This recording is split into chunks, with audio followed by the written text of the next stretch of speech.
Hello guys! Ngayon gagawa tayo ng ginataang galunggong.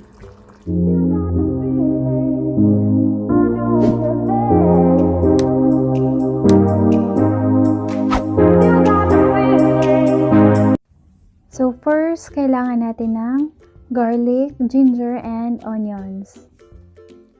Ilalagay lang natin to sa ilalim ng ating pot para mas lumabas yung lasa niya.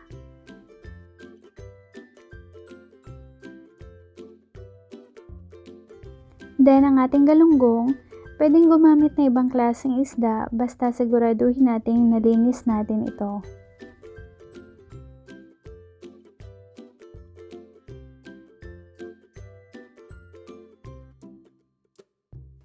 Then, ang ating suka or white vinegar.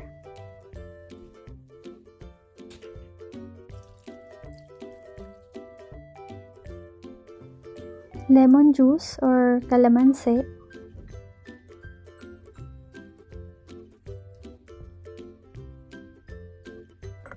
Then, yung ating water.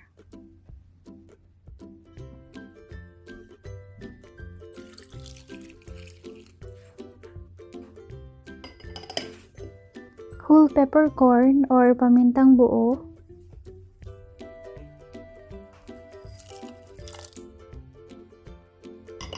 Then, yung ating eggplant or talong.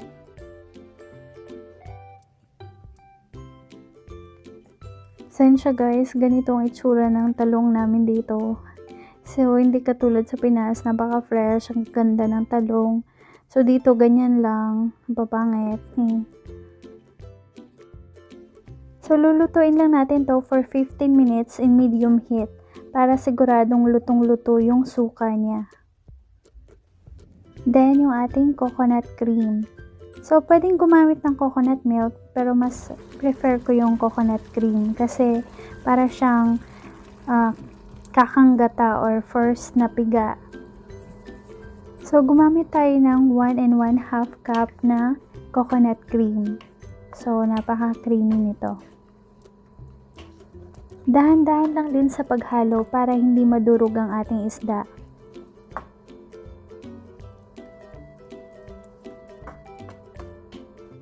Then, yung ating siling haba or siling pansigang.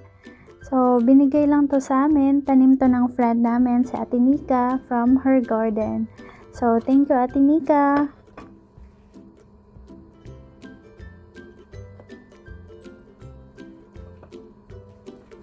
Lulutuin lang natin to for another 8 to 10 minutes. Then, lalagyan na natin ng asin at paminta. So, kung meron kayong patis, so pwede ring patis.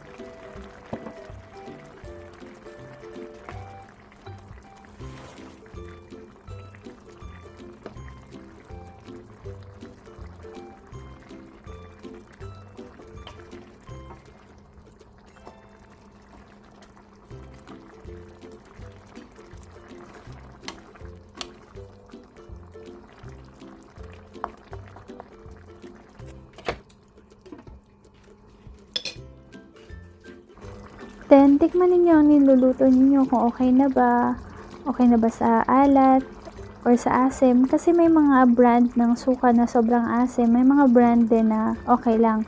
So, kung sobrang asim, magdagdag lang kayo kahit isang 1 tablespoon ng brown sugar. Ito na ang ating ginataang galunggong.